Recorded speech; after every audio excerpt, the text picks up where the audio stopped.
Hi, welcome to Dit Dot. My name's Amanda. Tonight I'm making broccoli cheese soup. My intention was for them to be in bread bowls, but the temperature of my house is really cold and my bread is not rising. Let me show you. I figured out what actually happened. The recipe was for 2 bowls and I tried to make 4. So right now they're like the size of my fist. They are very tiny.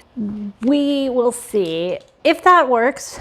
I'll have the video for the bread bowls linked up above, but if not, we're just gonna eat the soup in a regular soup bowl and it'll be delicious either way. And we can just serve it with like rolls almost. The soup's gonna be delicious, so let's get cooking. So I chopped up an onion and 4 cloves of garlic and some bacon. So let's go to the stove and start sauteing.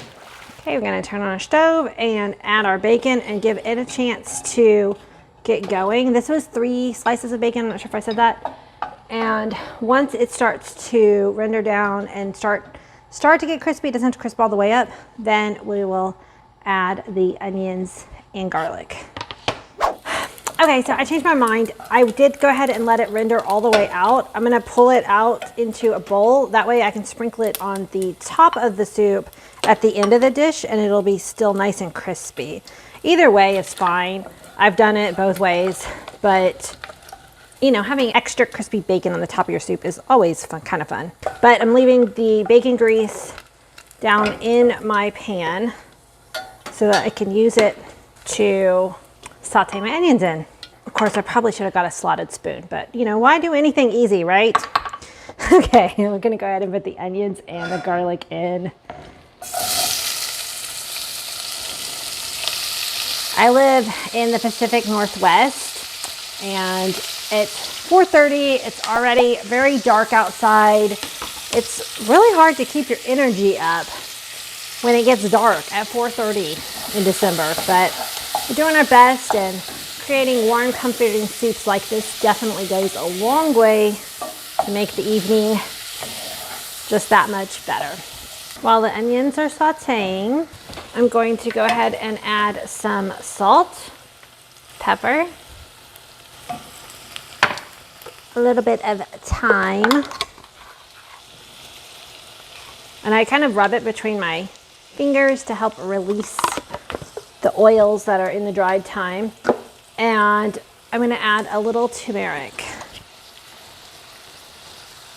The main reason for adding turmeric is it just adds a lot of the bright orange color to the end of your dish. It's also super, super good for you. Okay, so it's gonna start looking like that. And what I'm going to do is I have about 1/2 cup of flour that I'm going to stir now into all of that bacon grease. And then if it's too dry, you might need to add a little bit of olive oil or some butter, but you want pretty much all your flour coated, otherwise you'll get lumps. So take a time at this stage to coat your flour really well, and then you're gonna add in some chicken broth. Glug, glug, glug.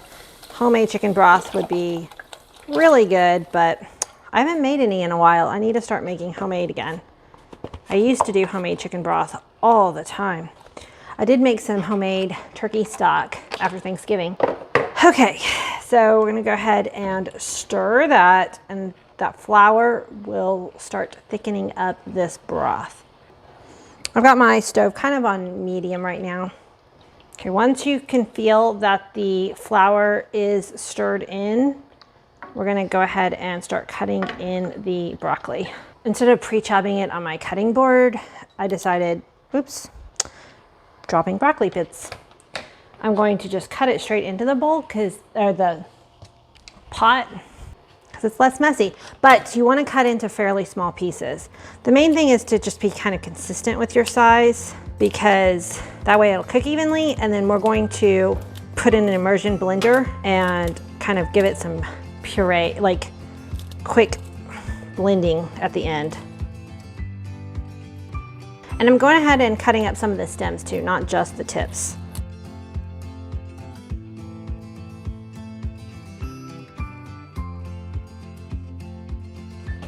Okay, once you've got that broccoli cut up, just give it a good stir so everything gets coated and the flour doesn't stick to the bottom of your pan. And we're going to let this simmer for, you know, about 10 minutes or so until the broccoli gets tender. And see, the turmeric has already turned it a really pretty color and we haven't even added the cheese yet. If you don't have a stick blender, you can carefully ladle in a couple in your stand-up blender and process it. Just be careful because of the hot liquid. So I'm gonna go ahead and turn off my stove. You never wanna put this straight down on the bottom of the pot. It will create a suction. So as you have it in, keep it at an angle. And we're not gonna pulse all the broccoli. I do want some broccoli floating in the soup, but I just like to have some pieces a little bit smaller broken up into my soup.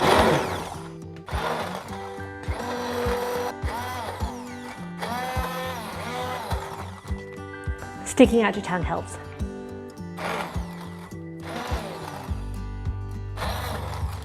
Trying to go for any really big pieces. Okay. I'm feeling around to see if I've got any. Oh, there's another really big piece.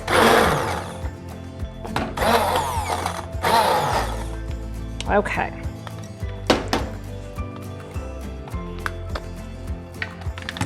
Pro tip, wash this right away. Okay, just a few more things to do and this soup is done. It's a really fast one.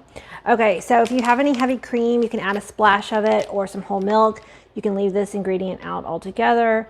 I have some cream, so I'm gonna just go ahead and add just a little bit and then a couple of handfuls of some, I'm using sharp cheddar because I want that like really cheesy taste.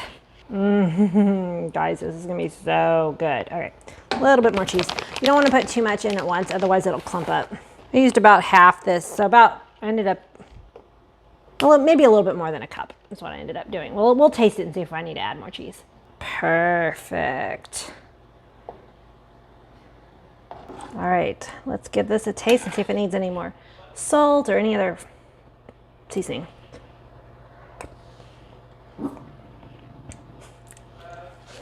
Nope, that's really good.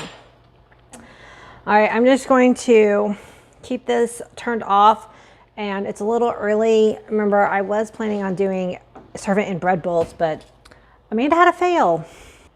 I think I figured out what happened. This recipe that I was using was meant for 2 bread bowls, not 4. So if I had only made 2, it would have been perfect. But I forgot to double the recipe. So I have these cute little bread mini, I don't know what they are, rolls, I guess. And I'm gonna still serve them with the soup, but they're kind of small to be actual bread bowls. Let's be honest. You know what? Even the best of us make mistakes. Let me taste this soup one more time. Oh my gosh, it's so good. Or is there anything I want to change? I'm going to put some of this bacon on the top of our bowls when we serve it. I want to say thank you so much for watching this video. I hope you really enjoyed it. If you want another really good winter meal, check out my weeknight chili video, and I'll see you on the next one. Bye.